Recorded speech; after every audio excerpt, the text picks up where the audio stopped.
ಶ್ರೇಷ್ಠತೆಯ ಬಗ್ಗೆ ಕಲಿತಾ ಇದ್ದೀವಿ.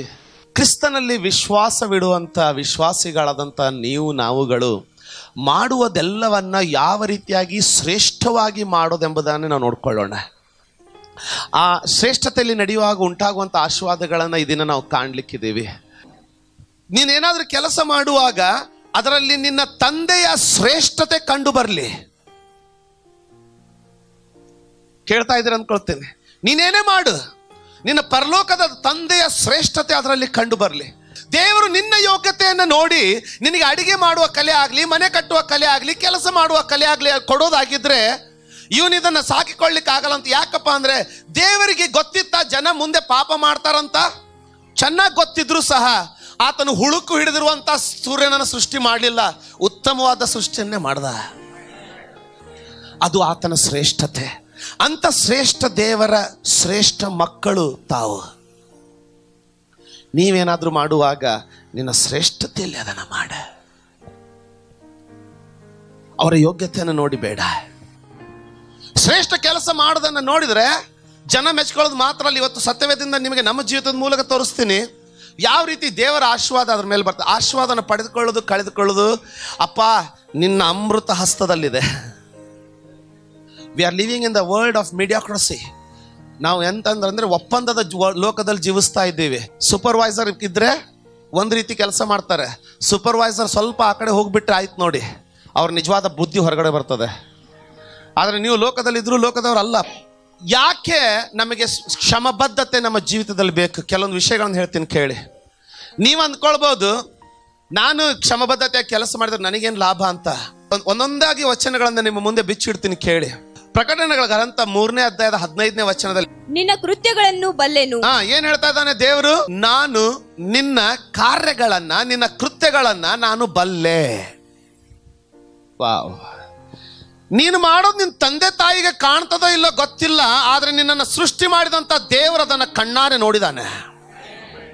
ನಿನ್ನ ಸೂಪರ್ವೈಸರ್ ನೀನು ಮಾಡೋದು ನೋಡಿದಾನೋ ಇಲ್ಲೋ ಗೊತ್ತಿಲ್ಲ, ಆದ್ರೆ ನಿನ್ನನ್ನು ಸೃಷ್ಟಿ ಮಾಡಿದಂತ ಕರ್ತನು ನೀನು ಮಾಡೋದನ್ನ ನೋಡ್ತಾ ಇದ್ದಾನೆ. ಒಂದು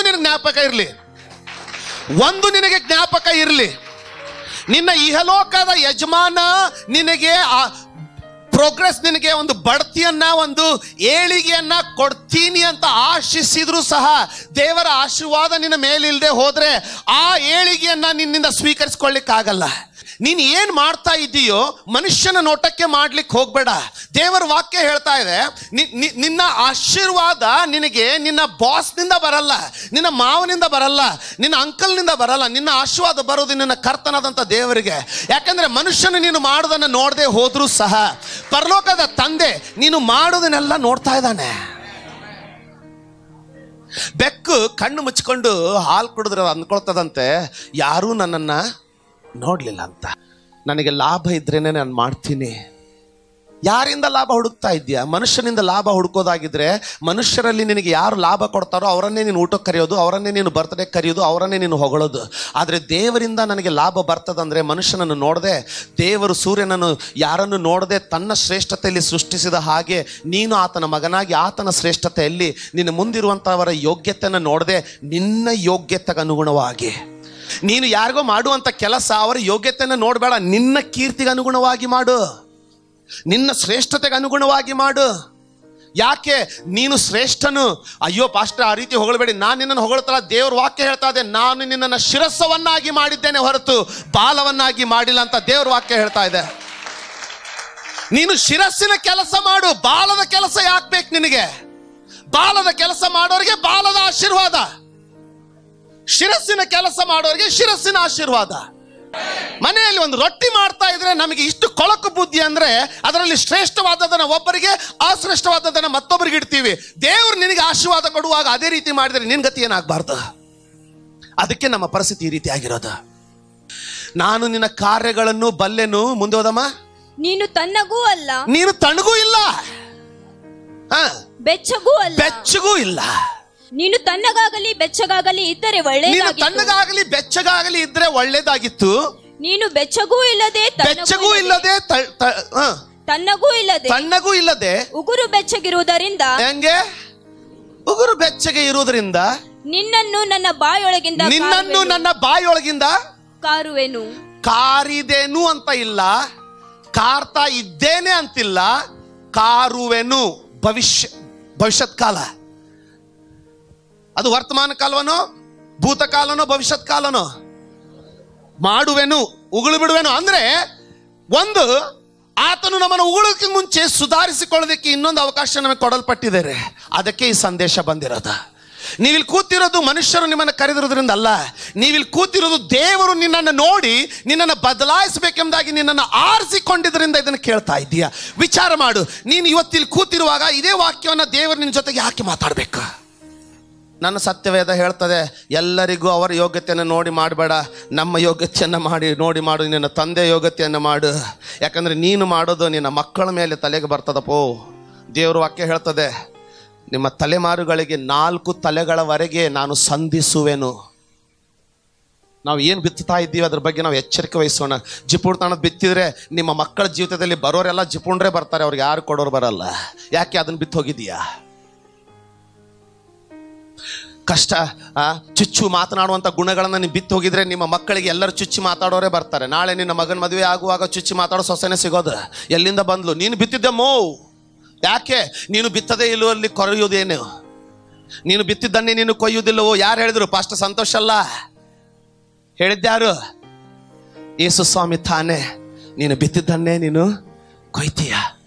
ಕರುಣೆಯನ್ನು ಬಿತ್ತುವನು ಕರುಣೆಗೆ ಕರುಣೆಯನ್ನೇ ಕೊಯ್ತಾನೆ. ದ್ವೇಷವನ್ನು ಬಿತ್ತುವನು ದ್ವೇಷಕ್ಕೆ ದ್ವೇಷವನ್ನೇ ಕೊಯ್ತಾನೆ. ಯೇಸು ಸ್ವಾಮಿ ಹೇಳಿದ, ಕತ್ತಿ ಹಿಡಿದವನು ಕತ್ತಿಯಿಂದಲೇ ಸಾಯುವನು, ಜಗಳ ಹಿಡಿದವನು ಜಗಳದಿಂದಲೇ ನಾಶವಾಗುವನು, ಜಿಪುಣತನವನ್ನು ಹಿಡಿಯುವನು ಜಿಪುಣತನದಿಂದಲೇ ನಾಶ ಆಗೋಗ್ತಾನೆ, ಅಕ್ಷಮಾಪಣೆಯನ್ನು ಹಿಡಿಯುವನು ಅಕ್ಷಮಾಪಣೆಯಿಂದಲೇ ಸತ್ತೋಗ್ತಾನೆ. ನೀನು ಉಗುರು ಬೆಚ್ಚಗೆ ಆಗೋದ್ರಿಂದ ನಾನು ನಿನ್ನನ್ನು ಕಾರುವೆನು. ಫ್ಯೂಚರ್ ಟೆನ್ಸ್, ಭವಿಷ್ಯತ್ ಕಾಲ. ಅಂದರೆ ಈಗಲೂ ನಮಗೆ ಮರಳಲಿಕ್ಕೆ ಅವಕಾಶ ಇದೆ. ಕುರುಬರನ್ನು ಎಷ್ಟು ಜನ ನೋಡಿದ್ದೀರಾ? ಹಿಂಗ್ ಡ್ರೆಸ್ ಹಾಕೊಂಡಿರ್ತಾರಲ್ವ ಅವರು? ತಲೆಗೆ ಎಣ್ಣೆ ಹಚ್ಕೊಂಡಿರ್ತಾರೆ ಇಲ್ವಾ? ಇಲ್ಲ. ಕೂದಲು ಚೆನ್ನಾಗಿ ಬಾಚ್ಕೊಂಡಿರ್ತಾರೆ ಇಲ್ಲ. ಹ್ಯಾಂಡ್ಸಮ್ ಆಗಿರ್ತಾರೆ ಇಲ್ವಾ? ಓಕೆ. ಲೀಡ್ ಗಿಟಾರ್ ಅಂತ ಲೀಡ್ ಗಿಟಾರ್ ಬಾರಿಸ್ತಾರೆ ಇಲ್ವಾ? ಏನಾದ್ರು ಹೇಳಿ, ಬಾರಿಸ್ತಾರೆ ಇಲ್ವಾ? ಕೀಬೋರ್ಡ್ ಮೇಲೆ ಕೀಬೋರ್ಡ್ ಬಾರಿಸ್ತಾರೆ ಇಲ್ವಾ? ಮತ್ತೆ ಇವನಂತ ಕುರುಬನಪ್ಪ, ಇಲ್ಲೊಬ್ಬ ಕುರುಬ ಇದ್ದಾನೆ. ಕೇಳ್ತಾ ಇದ್ದೀರಾ? ಕೇಳು. ಅರಸನಾದಂಥ ಸೌಲನನ್ನ ದೇವರು ಆರಿಸಿಕೊಂಡ, ಆದರೆ ಸೌಲ ದೇವರನ್ನೇ ಆರಿಸಿಕೊಳ್ಳಿಲ್ಲ, ಸ್ಥಾನಮಾನ ಆರಿಸ್ಕೊಂಡ್ಬಿಟ್ಟ. ಇವ್ ನಾನು ನಿನ್ನ ಕೇಳ್ತೀನಿ, ದೇವರು ನಿನ್ನೇನೋ ಆರಿಸ್ಕೊಂಡಿದ್ದಾನೆ, ನೀನು ದೇವರನ್ನ ಆರಿಸ್ಕೊಂಡಿದ್ದೀಯಾ? ದೇವರೇನೋ ನಿನ್ನನ್ನು ಆರಿಸ್ಕೊಂಡ, ಆತನ ಸನ್ನಿಧಿಯಲ್ಲಿ ಪ್ರಾರ್ಥನೆ ಮಾಡೋದನ್ನ ನೀನು ಆರಿಸ್ಕೊಂಡ, ಆತನ ವಾಕ್ಯಕ್ಕೆ ವಿಧೇಯವಾಗೋದನ್ನು ಆರಿಸ್ಕೊಂಡ. ನೀನು ಹೇಳ್ಕೊಂಡ್ಬಿಡ್ತೀವಿ ದೇವ್ರು ನನ್ನನ್ನು ಆರಿಸ್ಕೊಂಡ ಅಂತ, ಆದ್ರೆ ನೀನು ಆತನನ್ನು ಆರಿಸ್ಕೊಂಡಿದ್ದೀಯಾ? ನೀನು ಆತನನ್ನು ಆರಿಸ್ಕೊಂಡಿರೋದಾಗಿದ್ರೆ ಆತನ ನಿನ್ನನ್ನು ಕಂಡುಕೊಳ್ತಾ ಇದ್ನಲ್ವಾ? ಆದ್ರೆ ಅದೇ ವೇಳೆಗೆ ಅವನಿಗಿಂತ ವಯಸ್ಸಿನಲ್ಲಿ ಎಷ್ಟೋ ಚಿಕ್ಕವನು ದಾವಿದ. ಅವನಿಗೆ ಗೊತ್ತೂ ಇಲ್ಲ ದೇವರವನನ್ನು ಆರಿಸ್ಕೊಂಡಿದ್ದಾನ ಅಂತ. ಅವನಿಗೆ ಅರಿವೂ ಇಲ್ಲ. ಮುಂದೆ ಸಮಯವನ್ನು ಬಂದು ಅವನ ಮೇಲೆ ಎಣ್ಣೆ ಹೋಯ್ತಾನಂತನೂ ಗೊತ್ತಿಲ್ಲ. ಆದರೆ ಅಡವಿಯಲ್ಲಿ ದೇವರನ್ನ ಯಾವ ರೀತಿ ಆರಿಸ್ಕೊಂಡು ಬಿಟ್ನಂದ್ರೆ, ದೇವರು ಇವನನ್ನು ಆರಿಸಿಕೊಳ್ಳುವುದಕ್ಕಾಗಿ ಹೆಲ್ಪ್ಲೆಸ್ ಆಗ್ಬಿಟ್ಟ. ಆರಿಸಿಕೊಳ್ಳಲೇಬೇಕಾಯ್ತು. ಶ್ರೇಷ್ಠತೆ ಆತ್ಮ ಇರೋರು ಅವಕಾಶಕ್ಕೋಸ್ಕರ ಕಾದುಕೊಳ್ಳಲ್ಲ, ಶ್ರೇಷ್ಠತೆಯಲ್ಲಿ ಜೀವಿಸುವವರು ಅವಕಾಶಗಳನ್ನು ಸಿದ್ಧ ಮಾಡಿಕೊಳ್ತಾರೆ. ಕೊಲೊಸ್ಸದವರು ಬರೆದ ಪತ್ರಿಕೆ 3ನೇ ಅಧ್ಯಾಯದ 23ನೇ ವಚನದಲ್ಲಿ ಹೇಳ್ತದೆ. ನೋಡಮ್ಮ, ಕನ್ನಡದಲ್ಲಿ ಓದಮ್ಮ ದಯವಿಟ್ಟು ನನಗೋಸ್ಕರ. ನೀವು ಯಾವ ಕೆಲಸವನ್ನು ಮಾಡಿದರು ಅದನ್ನು ಮನುಷ್ಯನಿಗೋಸ್ಕರವೆಂದು ಮಾಡದೆ ಕರ್ತನಿಗೋಸ್ಕರವೇ ಎಂದು ಮನಪೂರ್ವಕವಾಗಿ ಮಾಡಿರಿ. ಅರ್ಥ ಆಯ್ತಾ? ಶ್ರೇಷ್ಠತೆ. ಚೆನ್ನಾಗಿ ಡ್ರೆಸ್ ಮಾಡ್ಕೊಳ್ತಾ ಇದ್ರೆ ಯಾರಿಗೂ ಇಂಪ್ರೆಸ್ ಮಾಡ್ಬೇಕಂತಲ್ಲ, ನಾವು ರಾಜಾದಿರಾಜನ ಮಕ್ಕಳೆಂಬುದಾಗಿ. ಸುಂದರವಾದ ಮುಖವನ್ನು ಕೊಟ್ಟಂತ ದೇವರು ನೀನು ಅದಕ್ಕೆ ಎಷ್ಟೇ ಮೇಕಪ್ ಮಾಡಿದ್ರು ಸಹ ಅದ್ರ ಮೇಲೆ ಮಹಿಮೆ ಕೊಡುವವನು ಅವನೇ, ನೆನಪಿರಲಿ.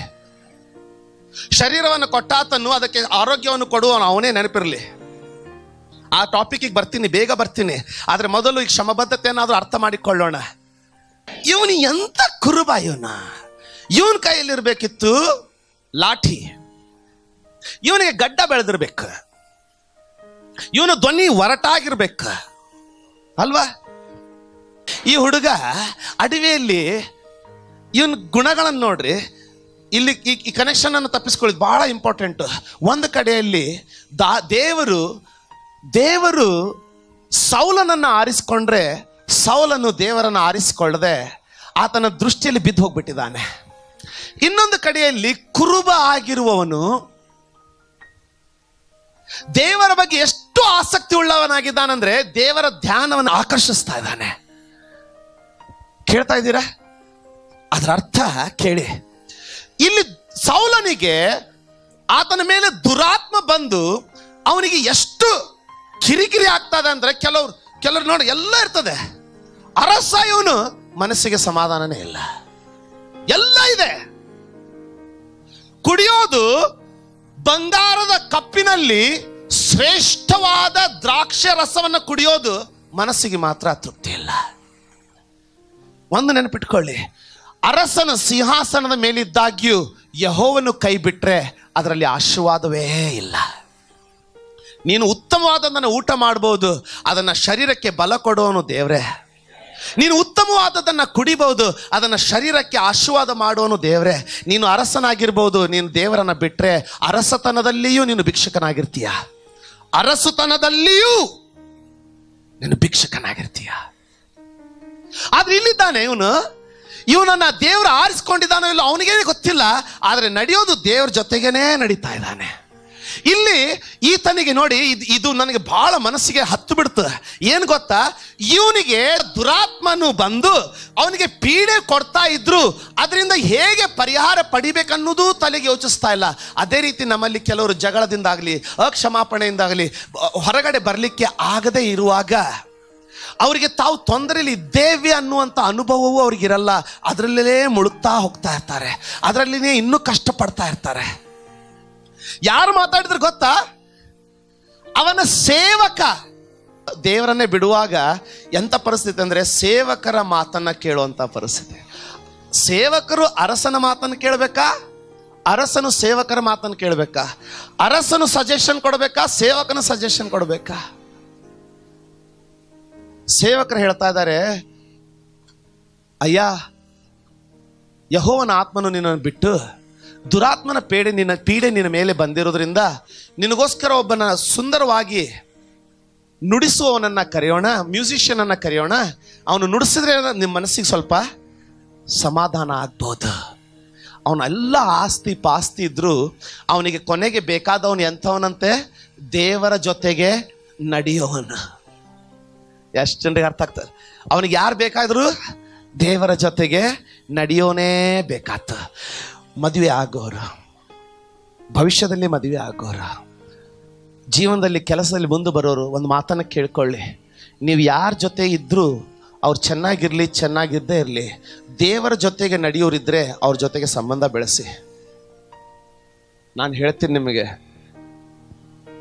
ಬಹಳ ಆಶೀರ್ವಾದಗಳನ್ನು ಪಡ್ಕೊಳ್ತೀರಾ. ಬರೀ ಮದುವೆ ವಿಷಯದಲ್ಲ, ಫ್ರೆಂಡ್ಶಿಪ್ ವಿಷಯದಲ್ಲಿನೂ ಹೇಳ್ತೀನಿ, ಗೆಳೆತನದಲ್ಲಾಗಲಿ ಸಂಬಂಧಗಳಾಗಲಿ ದೇವರ ಜೊತೆಗೆ ನಡೆಯೋರ ಜೊತೆಗೆ ಮಾಡಿರಿ.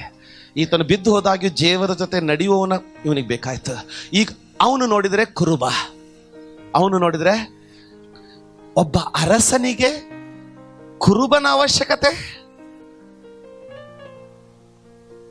ನಾನು ನಿನಗೆ ಹೇಳಿಲ್ವಾ ಪಾಸ್ಟ್ರೇ, ನಾನು ನಿಯತ್ತಿಂದ ಏನೋ ಮಾಡ್ತೀನಿ, ಆದ್ರೆ ನನ್ನನ್ನು ಮೇಲೆ ಕೆತ್ತೋರು ಯಾರು ಇದ್ದಾನೊಬ್ಬ, ಆತನ ಹೆಸರು ಕ್ರಿಸ್ತ ಯೇಸು. ನೋಡ್ತಾ ಇದ್ದಾನೆ ನಿನ್ನನ್ನು, ಯಾರಿಗೆ ನಿನ್ನನ್ನು ಗೋಚರಿಸಬೇಕು ಅವರಿಗೆ ಆತ ನಿನ್ನನ್ನು ಗೋಚರಿಸ್ತಾನೆ, ತೋರಿಸ್ತಾನೆ. ಇದು ಯಾವಾಗ ನೋಡಿದ್ನೋ ಯಾವಾಗ ಕಂಡದ್ನೋ ಗೊತ್ತಿಲ್ಲ. ಆ ಒಬ್ಬ ಸೇವಕ ಹೇಳ್ತಾ ಇದ್ದಾನೆ, ಅರಸನೇ, ಬೆತ್ಲೆಹೇಮಿನ ಊರಿನವನಾದ ಈಶಯನ ಮಗನಲ್ಲಿ ಒಬ್ಬ ಮಗನನ್ನು ನಾನು ನೋಡಿದ್ದೇನೆ. ಅವ್ನು 4 ಮಕ್ಕಳು, ಆ 4ರಲ್ಲಿ ಒಬ್ಬನೇ ಕಂಡ ನೋಡ್ರಿ. ಹಲೋ, ನಾವು ಅದನ್ನು ಏನು ಬೋಧಿಸ್ತೀವಿ ಅಂದರೆ ದೇವರು ಯಾರನ್ನ ಆರಿಸ್ಕೊಳ್ತಾನೋ ಅವ್ರು ತೋರಿಸ್ತೀನಿ. ಇಲ್ಲ ಇಲ್ಲ, ಯಾರಲ್ಲಿ ಶ್ರೇಷ್ಠತೆಯ ಆತ್ಮ ಇತ್ತೋ ಅವರೇ ಕಂಡು ಬರೋದು.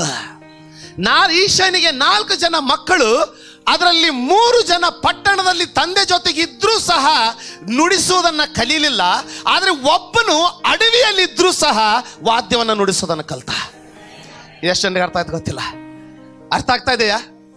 ಅಡವಿಯಲ್ಲಿದ್ದಾನೆ, ಕಲಿಸೋರಿಲ್ಲ. ಒಳಗಡೆ ಒಂದು ಸಾರಿ ಒಳಗಡೆಯಲ್ಲಿ ಒಂದು ಶ್ರೇಷ್ಠತೆಯಲ್ಲಿ ಮಾಡ್ಬೇಕನ್ನುವಂತ ಆತ್ಮ ಹೊಂದಿಕೊಂಡವರು ಅದಿದ್ರನ್ನೇ ಆಗುತ್ತೆ ಇದಿದ್ರನ್ನೇ ಆಗುತ್ತೆ ಅಂತಲ್ಲ. ಅಡವಿಯಲ್ಲಿ ಇದ್ದಾನೆ, ಯೂಟ್ಯೂಬ್ ಇಲ್ಲ, ಇಂಟರ್ನೆಟ್ ಇಲ್ಲ, ಯಾರನ್ನ ನೋಡಿ ಕಲ್ತಿರ್ಬೋದು ಅವನು 2000 ವರ್ಷಕ್ಕಿಂತ ಮುಂಚೆ. ನಿನ್ನಲ್ಲಿ ಶ್ರೇಷ್ಠತೆ ಆತ್ಮ ಇರುವುದಾಗಿದ್ರೆ ಪಾಸ್ಟರ್ ನನಗೆ ಅವ್ರು ಕಲಿಸ್ಲಿಲ್ಲ ಇವ್ರು ಕಲಿಸ್ಲಿಲ್ಲ ಅಂತ ನೀನು ಅಳ್ತಾ ಕೂತ್ಕೊಳ್ಳಲ್ಲ. ದೇವರ ಆತ್ಮನ ಕೃಪೆಯಲ್ಲಿ ನಿನ್ನ ಜೀವನದಲ್ಲಿ ಸಿಕ್ಕಂತ ಪ್ರತಿಯೊಂದು ಅವಕಾಶಗಳನ್ನು ಉಪಯೋಗಿಸಿಕೊಂಡು ಒಂದು ಚಿಕ್ಕವರಿರೋ ಇದಕ್ಕೆ ಅದಕ್ಕೆ ಸಂಬಂಧ ಇಲ್ಲ, ಆದರೆ ಕನೆಕ್ಷನ್ ಇರೋದ್ರಿಂದ ಹೇಳ್ತಾ ಇದ್ದೀನಿ, ಸ್ವಲ್ಪ ಕೇಳಿ. ಚಿಕ್ಕವರಿರುವಾಗ ನಮ್ಮ ತಂದೆ ತಾಯಿಗಳಿಗೆ ಸ್ವಿಮ್ಮಿಂಗ್ ಪೂಲ್ ಹೋಗ್ತೀವಿ ಅಂತಂದ್ರೆ ಕೊಡ್ಲಿಕ್ಕೆ ದುಡ್ಡಿಲ್ಲ. ಆದ್ರೆ ನಮಗೆ ಸ್ವಿಮ್ಮಿಂಗ್ ಕಲಿಯುವಂತ ಛಲ ಮಾಡಿದ್ದೇನು. ಆಗ ಸೀಮೆ ಎಣ್ಣೆ ಕ್ಯಾನ್ಗಳಿರ್ತಿತ್ತು ಗೊತ್ತಾ? ಸೀಮೆ ಎಣ್ಣೆ ಕ್ಯಾನನ್ನ ಸಾಲಿಡ್ ಇನ್ನೊಂದು ಪ್ಲಾಸ್ಟಿಕ್ ಆಗಿ ಟೈಟ್ ಆಗಿ ಕಟ್ಕೊಂಡ್ಬಿಟ್ಟು ಅದನ್ನು ಹೊಟ್ಟೆ ಕಡೆಗಡೆ ಕತ್ಕೊಂಡ್ಬಿಟ್ಟು ಧಾರವಾಡದಲ್ಲಿ ಕೆಳಗೇರಿ, ನಮ್ಮ ಧಾರವಾಡದಲ್ಲಿ ಗೊತ್ತಿರುತ್ತೆ, ಕೆಳಗೇರಿ ಮ್ಯಾಲಿಂದ ಡಮ್ಮನ್ನ ಸಿಗದೆ ಕಲೀಲೇಬೇಕು, ಏನಾದ್ರೂ ಮಾಡ್ಬೇಕು. ಇವನು ಜಂಗಲಲ್ಲಿದ್ದಾನೆ, ಇವನಿಗೆ ಗಿಟಾರ್ ಕೊಡೋರು ಯಾರಿಲ್ಲ, ಆದ್ರೆ ಕಲಿಬೇಕು. ಯಾಕೆ ಗೊತ್ತಿಲ್ಲ. ದೇವರು ಒಂದು ಜೀವನ ಕೊಟ್ಟಿದ್ದಾನೆ, ಆ ಜೀವನವನ್ನ ಶ್ರೇಷ್ಠತೆಯಿಂದ ಉಪಯೋಗಿಸ್ಕೊಳ್ಬೇಕು. ದೇವರು ಹುಡುಕ್ತಾ ಇರೋದು ಇವರನ್ನೇ. ಅಲ್ಲಿ ಅನೇಕ ಕುರುಬರಿದ್ರು. ಕೇಳಿ ಏನು ಹೇಳ್ತಾ ಇದೆ ನೋಡಿ. ಆತನ ಬಗ್ಗೆ ಹೇಳ್ತಾ, ಸೇವಕರಲ್ಲಿ ಅವನಿಗೆ ಒಬ್ಬನು ಬೆತ್ಲೆಹೇಮಿನವನಾದ ಈಶೆಯನ ಮಗನನ್ನು ನೋಡಿದ್ದೇನೆ. ಆತನು ಚೆನ್ನಾಗಿ ಬರೀ ಬಾರಿಸೋನಲ್ಲ, ಚೆನ್ನಾಗಿ ಬಾರಿಸೋಣ. ದೇವರಿಗೆ ಬರೀ ಪ್ರಾರ್ಥನೆ ಮಾಡೋರು ಬೇಕಾಗಿಲ್ಲ. ಸ್ವಲ್ಪ ಗಟ್ಟಿಗೆ ಹೇಳಿ. ಕೇಳ್ತಾ ಇದ್ದೀರಾ? ಕ್ಷಮಿಸೋದುಂಟು, ಚೆನ್ನಾಗಿ ಕ್ಷಮಿಸೋದುಂಟು. ನೀನು ಕ್ಷಮಿಸಲಿಕ್ಕೆ ಮಾತ್ರ ಕರೆಯಲ್ಪಟ್ಟವನಲ್ಲ, ಚೆನ್ನಾಗಿ ಕ್ಷಮಿಸೋದಕ್ಕೆ ಕರೆಯಲ್ಪಟ್ಟ. ಕೊಡೋದುಂಟು, ಚೆನ್ನಾಗಿ ಕೊಡೋದುಂಟು. ದೇವರು ಕೊಡುವರಲ್ಲಿ ಆಸಕ್ತನಲ್ಲ, ಚೆನ್ನಾಗಿ ಕೊಡುವರಲ್ಲಿ ಆಸಕ್ತನಾಗಿದ್ದಾನೆ. ಬಾರಿಸೋರುಂಟು, ಆದರೆ ದೇವರು ಬಾರಿಸೋರನ್ನ ಆಸಕ್ತನಲ್ಲ, ಚೆನ್ನಾಗಿ ಬಾರಿಸೋರ್ಬೇಕು. ಯಾಕೆ? 10 ಬಟ್ಟೆಗಳನ್ನ ಪರಿಪೂರ್ಣವಾಗಿ ಕೊಟ್ಟಿದ್ದ ಅಂತಾನೆ. ಒಂದು ಕಡಿಮೆ ಮಾಡಿಕೊಟ್ನ ನೋಡ್ಕೊಳ್ಳಿ. 2 ಕಿವಿಗಳನ್ನ ಸರಿಯಾಗಿ ಕೊಟ್ಟಿದ್ದಂತಾನೆ. ಮತ್ತು ಅವನು ಕೊಡುವಾಗ ಚೆನ್ನಾಗಿ ಕೊಟ್ಟಿದ್ದಾನೆ. ನೀನು ಬಾರಿಸೋದು ಚೆನ್ನಾಗಿ ಬಾರಿಸ್ಲಿಕ್ಕೆ ಆಗಲ್ವಾ? ನಿನ್ನ ಮಿದುಳು 1/4 ಕಿಲೋ ಕಡಿಮೆ ಐತಾ? ಎಲ್ಲರ ಸೈಜ್ ಸೇಮ್ ಕೊಟ್ಟಿದ್ದಂತಾನೆ. ಉಪಯೋಗಿಸ್ಕೊಳ್ಬೇಕಾದದ್ದು ಯಾರು? ಕುರುಬನ ಕೈಯಲ್ಲಿ ಕೋಲಿರೋದು, ಈತನ ಕೈಯಲ್ಲಿ ವಾದ್ಯ ಬಂದಿದ್ದು ಹೇಗೆ? ಅರ್ಥ ಆಗ್ತಾ ಇಲ್ಲ. ನಾವೇನಂದ್ರೆ ಕೆರೆಗೆಯಲ್ಲಿ ಬಿದ್ಕೊಂಡು ಎಮ್ಮೆ ಹೊಡೆದಂಗೆ ಕಾಲು ಟಪ ಟಪ ಟಪ ಹೊಡ್ಕೊಂಡು ಕಷ್ಟಪಟ್ಟು ಏನೇನೋ ಮಾಡಿ, ಅದು ಕಳುವಲಿ ಸೈಕಲ್ಲು ಮ್ಯಾಲೆ ಹತ್ತಲಿಕ್ಕೆ ಅಷ್ಟು ಈಗ ಹೈಟ್ ಬಂದಿದೆ, ಅವಾಗಿರಲಿಲ್ಲ. ಅದರಲ್ಲಿ ಅಡ್ಗಾಲು ಒಳಗಡೆ ಹಿಂಗೊಂದು ಕಾಲು ಹಾಕ್ಕೊಂಡು ಸೈಡ್ನಿಂದ ಡಿಂಗಿ ಹಿಂದ್ಗಡೆ ಕ್ಯಾನ್ ಹಗ್ಗದಿಂದ ಕ್ಯಾನ್ ಕಟ್ಕೊಂಡು ಹೋಗೋದು. ಹೋಗ್ತಾ ಹೋಗ್ತಾ ಏನು ಜೀವನ ಅದು. ಹೋಗ್ತಾ ಮಳೆಗಾಲ ಹತ್ರ ಬರ್ತಾ ಇತ್ತೆ. ಬೇಸಿಗೆಯಲ್ಲಿ ಏಪ್ರಿಲ್ ಮೇ ಅಲ್ಲಿ ಇದು ಸಮ್ಮರ್ ರೇನ್ಸ್, ಆ ಕವಳಿ ಹಣ್ಣೆಲ್ಲ ಹಣ್ಣಾಗಿರೋದು. ಅದೇ ನಮ್ಮ ಗ್ಲೂಕೋಸು ಸ್ವಿಮ್ಮಿಂಗಿಗೆ. ಗ್ಲುಕಾನ್ ಡಿ ಅದು ನಮ್ದು. ಹೋಗುವಾಗ ಹ್ಯಾಂಡ್ ಕರ್ಚಿಫಲ್ಲ ಮನೆಗೆ ಬಂದ್ರೆ ತಾಯಿ ಇದೇನಲ್ಲ ಹಿಂಗೆ ಮಾಡಿದೆ. ಹೋಗುವಾಗ ಬೆಳ್ಳಗಿತ್ತು, ಬರುವಾಗ ಕೆಂಪಾಗೈತೆ. ನೆನಪಿದೆ? ಇವ್ರಿಗೆ ಗೊತ್ತಿರಲ್ಲ ಬಿಡ್ರಿ ನಿಮಗೆ. ಆಮೇಲೆ ಹಂಗೆ ಹೋಗ್ತಾ ಇದ್ದಂಗೆ ಮಾವಿನ ಹಣ್ಣಿನ ಗಿಡ, ಕಲ್ಲು ಹೊಡೆದ್ರೆ ನಾಯಿ ಬರೋದು, ಸೈಕಲ್ ಇನ್ನೂ ಫಾಸ್ಟ್ ಓಡೋದು, ಹಾಕೊಂಡು ಬಿದ್ರೆ ಮೊಣಕಾಲೆಲ್ಲ ಕೆತ್ತೋದು, ಅದಕ್ಕೆ ಮತ್ತೆ ಬಟ್ಟೆ ಕಟ್ಟಿ ಹಂಗೆ ಕೆಳಗೇರಿಯಲ್ಲಿ ಜಿಗಿಯೋದು. ಯಾಕೋ ಯಾರು ಏನು ಹೇಳ್ತಾ ಇಲ್ಲ. ಮದುವೆ ಆಯ್ತು. ನಾನು ನನ್ನ ಹೆಂಡತಿ ನನ್ನ ಮಗನ ಕರ್ಕೊಂಡು ಮಾಲ್ವನ್ಗೆ ಹೋದ್ವಿ ಒಂದು ಸಾರಿ. ನಿನ್ನೆವರೆಗೂ ಅವಳ ರಹಸ್ಯ ನನಗೆ ಗೊತ್ತಾಗ್ಲಿಲ್ಲ, ನನ್ನ ರಹಸ್ಯ ಅವಳಿಗೆ ಗೊತ್ತಿರಲಿಲ್ಲ. ನಿನ್ನೆ ಕಾರಲ್ಲಿ ಎಲ್ಲ ಹೊರಗೆ ಬಿತ್ತು. ಅಲ್ಲಿ ಹೋದ್ರೆ ಮಾಲ್ವನ್ ಮಧ್ಯದಲ್ಲಿ ಶಿವಾಜಿಯವರ ಒಂದು ಫೇಮಸ್ ಫೋರ್ಟ್ ಇದೆ, ನಡುಗಡ್ಡೆಯಲ್ಲಿದೆ. ಅಲ್ಲಿವರೆಗೂ ಬೋಟಲ್ಲಿ ಒಯ್ತಾರೆ. ನಮಗೂ ಏನು ಹುರುಪು, ಬೋಟ್ ಹತ್ತದ್ವಿ. ನಮಗೇನು ಗೊತ್ತಾ, ಅವನು ಇಷ್ಟು ಓವರ್ ಸೈಜ್ ತುಂಬ್ತಾನಂತ. 10 ಸೀಟವರಲ್ಲಿ 20 ಸೀಟ್ ಹಾಕ್ದ. ಅದು ಬೋಟ್ ಮಧ್ಯದಲ್ಲಿ ಹೋಗೋವರೆಗೂ ಎಲ್ಲ ಚೆನ್ನಾಗಿತ್ತು. ಮಧ್ಯೆ ಹೋದ ತಕ್ಷಣ ಗಾಳಿ ಬೇರೆ ಆಯ್ತು. ಬೋಟ್ ಒಳಗಡೆ ನೀರು ಬರ್ಲಿಕ್ಕೆ ಸ್ಟಾರ್ಟ್ ಆಯ್ತು. ಲೈಫ್ ಜಾಕೆಟ್ ಇಲ್ಲ ಯಾರಿಗೂ. ಈಗ ಸ್ವಿಮ್ಮಿಂಗ್ ಕಲೀಲಿಕ್ಕೆ ಹೋಗೋಣ. ಇಷ್ಟು ವರ್ಷ ಕಲ್ತಿರ್ಲಿಲ್ಲ, ಈಗ ಸ್ವಿಮ್ಮಿಂಗ್ ಕಲೀಲಿಕ್ಕೆ ಹೋಗೋಣ. ಏನಾದರೂ ಆಗಿಬಿಟ್ರೆ ದಾಟ್ಕೊಳ್ಬೇಕು. ಇದನ್ನೇ ನಾವು ಮಾಡೋದು. ಇವನಿಗೆ ಏನು ಬೇಕಿತ್ತು ಮ್ಯೂಸಿಕ್ ಕಲಿಯೋದು ಹೇಳಿ? ನಮ್ಮ ಧಾರವಾಡದವ್ರು ಅಂತಾರೆ ಗಡ್ಡಕ್ಕೆ ಬೆಂಕಿ ಹತ್ತಾಗ ಬಾವಿ ತೋಡೋದಂತೆ. ಹತ್ತೋವರೆಗೂ ಅದಾಗ ನೋಡೋಣ. ಇವನಿಗೆ ಏನು ಬೇಕಿತ್ತು ಮ್ಯೂಸಿಕ್ ಕಲೀಲಿಕ್ಕೆ? ಕನಸು ಬಿದ್ದಿತ್ತ ಅರಸನಾಗ್ತಾನಂತ? ದೇವದೂತನ ತಿಳಿಸಿದ್ನ? ಕೇಳಿ, ನೀನು ಮಾಡೋದನ್ನ ಶ್ರೇಷ್ಠತೆಯಲ್ಲಿ ಮಾಡು, ಯಾಕೆಂದ್ರೆ ನಾಳೆ ದಿನ ದೇವ್ರು ನಿನಗೇನು ಇಟ್ಟಿದ್ದಾನೋ ನಿನಗೆ ಗೊತ್ತಿಲ್ಲ. ಈಗ ನನಗೇನು ಬಿಡು ಅಂತ ಬಿಟ್ಟು ಬಿಡಬೇಡ. ದೇವರು ಉದ್ದೇಶದಿಂದ ನಿನಗೆ ಅವಕಾಶ ಕೊಡ್ತಾ ಇದ್ದಾನೆ. ಪ್ರಾರ್ಥನೆಗೆ ಒಳ್ಳೆ ಆರೋಗ್ಯ ಕೊಟ್ಟಿದ್ದಾನಲ್ಲ, ಪ್ರಾರ್ಥನೆ ಮಾಡು. ಒಂದು ದಿನ ಮೊಣಕಾಲು ಬೊಗ್ಗಿಸ್ಲಿಕ್ಕೂ ನಿನ್ನಿಂದ ಆಗಲ್ಲ. ಆ ದಿನ ಈ ಪ್ರಾರ್ಥನೆ ನಿನಗೆ ಬಂಡವಾಳವಾಗಿ ಕೆಲಸ ಮಾಡ್ತದೆ. ಕಣ್ಣು ಚುರುಕಾಗಿರುವಾಗ ದೇವ್ರ ವಾಕ್ಯ ಓದು, ಬೈಬಲನ್ನು ಓದಿಕೋ. ನಂತರ ಒಂದು ದಿನ ಬರ್ತದೆ, ನೀನು ಎಂಥ ಚಶ್ಮಾ ಹಾಕೊಂಡ್ರು ಓದ್ಲಿಕ್ಕೆ ಬರಲ್ಲ. ಅಯ್ಯ ಸ್ವಲ್ಪ ಬೈಬಲ್ ಓದಿ ತಿಳಿಸಪ್ಪ ಅಂದರೆ ನಿನ್ನ ಮೊಮ್ಮಗನಲ್ಲಿ ನಿನಗೋಸ್ಕರ ತಾಳ್ಮೆ ಇರಲ್ಲ. ಆವಾಗ ಅದೇ ದೇವ್ರ ವಾಕ್ಯವನ್ನು ದೇವರ ಆತ್ಮ ನಿನಗೆ ಜ್ಞಾಪಕ ಮಾಡಿಕೊಟ್ಟು ನಿನ್ನ ಭಕ್ತಿಯನ್ನು ಹೆಚ್ಚಿಸ್ತಾನೆ, ನಿನಗೆ ಬಲವನ್ನು ಕೊಡ್ತಾನೆ. ನನ್ನ ಮನಸ್ಸಿನಲ್ಲಿ ಕ್ಯಾಲ್ಕುಲೇಷನ್ ಸ್ಟಾರ್ಟ್. ಜನ ಹೆದರಿ ಕೆಲವರು ಚೀರಾಡ್ತಾ ಇದ್ರೆ, ಇನ್ನು ಕೆಲವರು ಭಯಪಟ್ಟು ಎದ್ದು ನಿಂತ್ಕೊಳ್ಳಿಕ್ಕೆ ಸ್ಟಾರ್ಟ್ ಮಾಡಿದ್ರು. ಅವ್ರು ಎದ್ದು ನಿಂತ್ಕೊಂಡಂಗೆ ಇವು ಬೋಟ್ಮನ್ ಹೇಳೋನು, ಅಯ್ಯೋ ಕೂತ್ಕೊಳ್ಳಿ, ಬ್ಯಾಲೆನ್ಸ್ ಕೆಡುತ್ತೀರಾ, ಎಲ್ಲರೂ ನೀರಲ್ಲಿ ಹೋಗ್ತೀವಂತ. ದೂರದಲ್ಲಿ ಅಲ್ಲಲ್ಲಿ ಸ್ವಲ್ಪ ಬಂಡೆಗಳು ಕಾಣ್ತಾ ಇತ್ತು. ನನ್ನ ಮನಸ್ಸಿನಲ್ಲಿ ನನ್ನ ಕ್ಯಾಲ್ಕುಲೇಷನ್, ಕೆಳಗೇರಿ ಕ್ಯಾಲ್ಕುಲೇಷನ್. ನಾನು ಹೇಳ್ತದೆ, ಅಪ್ಪ ಸ್ತೋತ್ರ, ನನ್ನ ಮೊದಲು ಇವಳನ್ನು ಒಯ್ಲ. ಸೊ ಈ ಬೋಟಲ್ಲೂ ಇಬ್ಬರು ಇದೆ, ಈ ಕಡೆ ಒಂದು ಹೆಂಡತಿ, ಈ ಕಡೆ ಮಗಳು. ದೇವ್ರು ಇದೇನಾದ್ರೂ ಒಳಗಡೆ ಹೋಗ್ಬಿಟ್ರೆ ಮೊದಲು ಯಾರನ್ನ ತೊಗೊಂಡು ಓಡ್ಲಿ, ಯಾರನ್ನ ತೊಗೊಂಡು ಈಜಲಿ ನಾನು ಆ ಬಂಡೆವರೆಗೂ. ಈಗ ಸ್ವಿಮ್ಮಿಂಗ್ ಕಲಿಯೋಣ ನಾವು. ಎಷ್ಟು ಜನರಿಗೆ ಅರ್ಥ ಆಗ್ತಾ ಇದೆ? ನಾನು ನಿಮಗೆ ಕೇಳ್ತೀನಿ, ಇವನಿಗೆ ಜಮೀನಿದೆ ಅಲ್ವಾ, ಸಾವಿರಾರು ಕುರಿಗಳಿವೆ. ಈತನು ತನ್ನ ಕುರುಬರಿಗೆಲ್ಲ ಇವನು ಆ್ಯಕ್ಚುಲಿ ಮ್ಯಾನೇಜರ್ ಆಗಿದ್ದ. ದಾವಿದನು ಇವನಿಗೆ ಅದಕ್ಕೆ ಬೇಕು. ಆಶೀರ್ವಾದದಲ್ಲಿದ್ದಾನೆ, ಆದರೂ ವಾದ್ಯ ನುಡಿಸೋದು ಕಲ್ತಾ ಇದ್ದಾನೆ. ಯಾಕೆ ಗೊತ್ತಾ? ಶ್ರೇಷ್ಠತೆಯ ಛಲ, ಶ್ರೇಷ್ಠತೆಯ ಆತ್ಮ. ಸಮಯ ಸಿಕ್ಕರೆ ಮಲಗೋದಲ್ಲ, ಸಮಯ ಸಿಕ್ಕಿದ್ರೆ ಕರ್ತನಿಗೋಸ್ಕರ ಹೊಸದನ್ನು ಮಾಡೋದು. ಅಷ್ಟೇ ಅಲ್ಲ, ಮುಂದೆ ನೋಡಿ ಏನು ಹೇಳ್ತಾ ಇದ್ದಾನೆ, ಚೆನ್ನಾಗಿ ಬಲ್ಲವನು ಪರಾಕ್ರಮಶಾಲಿಯು. ಅರೆ, ಕುರುಬರು ಎಂದಾದ್ರೂ ಪರಾಕ್ರಮಶಾಲಿಗಳು ಅಂದ್ರೆ ಹೋರಾಡೋರನ್ನು ನೋಡಿದಿರಾ? ಇವನು ಪರಾಕ್ರಮಶಾಲಿ ಅಂತೆ, ಕುರುಬ. ಯಾಕೆ? ಇವನು ದೇವದೂತನ ಹೇಳಿದ್ದನ ಮುಂದೆ ಯುದ್ಧದಲ್ಲಿ ಹೋಗ್ತಿ ಅಂತ ಇಲ್ಲ. ರಣಶೂರನು, ವಾಕ್ಚಾತುರನು, ಮಾತಾಡೋದ್ರಲ್ಲಿ ವಾಕ್ಚಾತುರ್ಯ ಅಂತೆ. ಅಡವಿಯಲ್ಲಿ ಇವನ್ ಜೊತೆಗೆ ಮಾತನ್ನ ಕಲಿಸಿದವರು ಯಾರು? ಅಷ್ಟೇ ಅಲ್ಲ, ಸುಂದರನು ಅಂದ್ರೆ ಪಾಸ್ಟರ್ ನಾನೇನು ದೇವ್ರನ್ನ ನಾನು ಸುಂದರ ಮಾಡಿ, ಇಲ್ಲ ಹಂಗೆ ಅಲ್ಲ. ನೀನು ಚೆನ್ನಾಗಿ ಬೆಳಗಿದ್ದು ಹಿಂಗೆ ಒಂದು ಮಧ್ಯಪ್ರದೇಶ ಹಿಂಗೆ ದೊಡ್ಡದು ಇದ್ಬಿಟ್ರೆ ಅದಕ್ಕೆ ಹ್ಯಾಂಡ್ಸಮ್ ಅನ್ಲಿಕ್ಕೆ ಬರ್ತದ?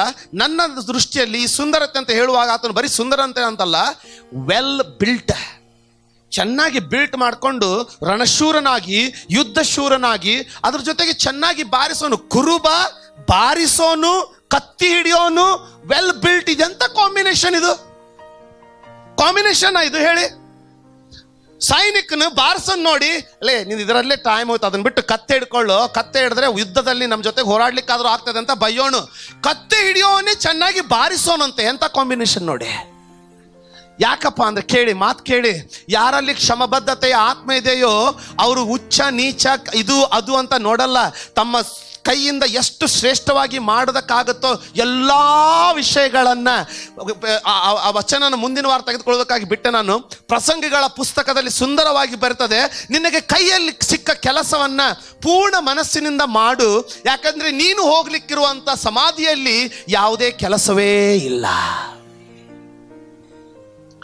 ಸೌಲನನ್ನ ಎಣ್ಣೆ ಹೊಯ್ದು ಅರಸನನ್ನಾಗಿ ಅಭಿಷೇಕಿಸಿ ದೇವರ ಆತ್ಮನು ನೀನೇ ಅರಸನಂತ ನೇಮಿಸಿದಾಗ್ಯೂ ಸಹ ಅವನು ದೇವರನ್ನ ಆರಿಸಿಕೊಳ್ಳದೆ ತನಗಿದ್ದಂಥ ಕಲೆಗಳನ್ನು ಕಳೆದುಕೊಂಡ್ಬಿಟ್ಟ. ಪಾಸ್ಟರ್, ಇದ್ದಂಥ ಕಲೆ ಕಳ್ಕೊಳ್ಳೋದಂದ್ರೆ ಅವನೇನು ಕಳ್ಕೊಂಡ ತಿಳಿಸ್ಲಾ ನಿಮಗೆ? ಸೌಲನು ಈಟಿ ಎಸೆಯುವುದರಲ್ಲಿ ಬಹಳ ನಿಪುಣನಾಗಿದ್ದಂತೆ. ಸೌಲ ಈಟಿ ಎಸೆಯುವುದರಲ್ಲಿ ತುಂಬಾ ನಿಪುಣ. ಇದಕ್ಕೆ ಸಪೋರ್ಟಿವ್ ಸಿಸ್ಟಮ್ ಏನಂದಪ್ಪ ಅಂತಂದ್ರೆ ಕೇಳಿ. ಅದು ಹೆಂಗೆ ಪಾಸ್ಟರ್ ಅದನ್ನು ನೀವು ಪ್ರೂವ್ ಮಾಡ್ಬೋದಾ? ಎಲ್ಲಾ ಇಸ್ರಾಯೇಲರಲ್ಲಿ ಭುಜದಿಂದ ಮೇಲೆ ಅವನೇ ಇದ್ದಂತೆ. ಎಲ್ಲ ಇಸ್ರಾಯೇಲರಲ್ಲಿ ಅಂದ್ರೆ ಎಲ್ಲ ಇಸ್ರಾಯೇಲರು ಅವನಿಗೆ ಭುಜಕ್ಕೆ ಬರ್ತಾ ಇದ್ರಂತೆ. ಅಷ್ಟು ಹೈಟ್ ಅವನದು. ಅಷ್ಟು ಹೈಟ್ ಇರುವಂತ ಆ ಕೈ ಈಟಿಯನ್ನು ತೆಗೆದುಕೊಂಡು ಎಸೆದ್ರೆ ಹೆಂಗ್ ಹೋಗ್ಬಾರ್ದು? ಗಿಡ್ಡರು ಈಟಿಯನ್ನು ಫಾಸ್ಟ್ ಎಸಿತಾರ, ಉದ್ದ ಕೈ ಇರೋರು ಈಟಿಯನ್ನು ಫಾಸ್ಟ್ ಆಗಿ ಎಸಿತಾರ? ಅಲ್ವಾ? ಈತನು ಎಷ್ಟರ ಮಟ್ಟಿಗೆ ಆ ಕೃಪೆಯನ್ನ ಕಳೆದುಕೊಂಡ್ಬಿಟ್ನ ಅಂತಂದ್ರೆ, ಜೋನಾಥನಿಗೆ ಈಟೆಸದ ಬಡಿಲಿಲ್ಲ, ದಾವೀದನಿಗೆ ಈಟೆಸದ ಬಡಿಲಿಲ್ಲ, ಆ ಕೃಪೆನೇ ಅವನನ್ನ ಬಿಟ್ಬಿಡ್ತು. ಕೈ ಏನೋ ಇದೆ, ಈಟಿ ಇದೆ, ಆದ್ರೆ ಎಸೆಯುವಂತ ಕೃಪೆ ಹೋಗ್ಬಿಡ್ತು. ಈ ವ್ಯತ್ಯಾಸ ಅರ್ಥ ಆಯ್ತಾ? ಆದ್ರೆ ಈತ ದಾವೀದನು ಎತ್ತರನೂ ಇಲ್ಲ, ಆಮೇಲೆ ವಿದ್ಯೆ ನಿಪುಣತೆಯಲ್ಲಿ ಯಾರು ಅವನನ್ನ ಟ್ರೈನಿಂಗು ಕೊಡ್ಲಿಲ್ಲ. ಆದ್ರೆ ಈತನ ಬಗ್ಗೆ ನೋಡ್ರಿ ಏನ್ ಹೇಳ್ತದೆ: ಶೂರನು, ಸುಂದರನು, ವಾಕ್ಚಾತುರ್ಯತನು, ಪರಾಕ್ರಮಶಾಲಿಯು. ಕೊನೆಗೆ ಇದರ ರಹಸ್ಯ ಗೊತ್ತಾಗ್ತದೆ ಹೇಳಿ. ಅವನು ದೇವರನ್ನು ಕಳೆದುಕೊಂಡು ಇರುವಂತ ತಲಾಂತಗಳನ್ನೆಲ್ಲ ಕಳ್ಕೊಂಡ. ಈತನು ದೇವರ ಜೊತೆಗೆ ನಡೆದಿರೋದ್ರೆ ಏನಾಯ್ತಂದ್ರೆ, ಸುಂದರನು ಯೆಹೋವನ ಅನುಗ್ರಹವನ್ನು ಹೊಂದಿದವನು ಆಗಿದ್ದಾನೆಂದು ತಿಳಿಸಿದನು. ಈಗ ಹೇಳ್ತೀನಿ, ದೇವರಿಗೆ ಚಾಂಪಿಯನ್ ಬೇಕಾಗಿತ್ತಾ? ಇಲ್ಲ. ದೇವರ ಜೊತೆಗೆ ನಡೆಯೋನನ್ನ ಅವನು ಚಾಂಪಿಯನ್ ಆಗಿ ಮಾಡ್ದ. ಆ ವಾಕ್ಚಾತುರ್ಯ ಯೆಹೋವನ ಅನುಗ್ರಹದಿಂದ, ಆ ಶೂರತನ ಯೆಹೋವನ ಅನುಗ್ರಹದಿಂದ, ಆ ಸುಂದರತೆ ಯೆಹೋವನ ಅನುಗ್ರಹದಿಂದ.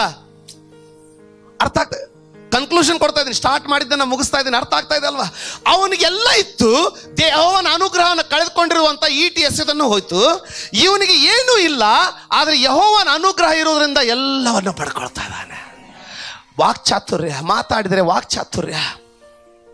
ಕವಣೆಯನ್ನು ಎಸೆದ್ರೆ ಬುಲೆಟ್ ತರ ಹೋಗೋದು.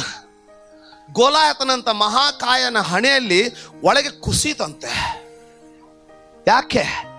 ಕೈ ನಂದು, ಕೃಪೆ ಆತನದು. ಯಾರಾದ್ರೂ ಹೇಳ್ತೀರಾ? ಜೀವನ ನಿನ್ನದು, ಕೃಪೆ ಆತನದು. ಬುದ್ಧಿ ನನ್ನದು, ಜ್ಞಾನ ಆತನದು.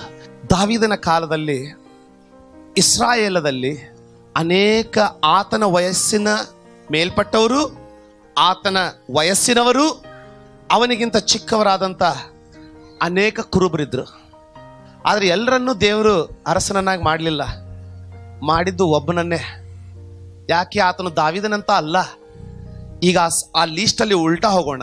ಮೊದಲಿಗೇನಿತ್ತು?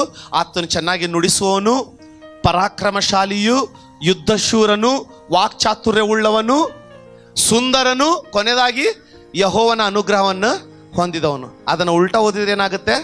ಯೆಹೋವನ ಅನುಗ್ರಹವನ್ನು ಹೊಂದಿದವನು ವಾಕ್ಚಾತುರ್ಯನು, ಯೆಹೋವನ ಅನುಗ್ರಹವನ್ನು ಹೊಂದಿದವನು ಸುಂದರನು, ಯೆಹೋವನ ಅನುಗ್ರಹವನ್ನು ಹೊಂದಿದವನು ಯುದ್ಧಶೂರನು, ಯೆಹೋವನ ಅನುಗ್ರಹವನ್ನು ಹೊಂದಿದವನು ಪರಾಕ್ರಮಶಾಲಿಯು. ಆಮೆನ್.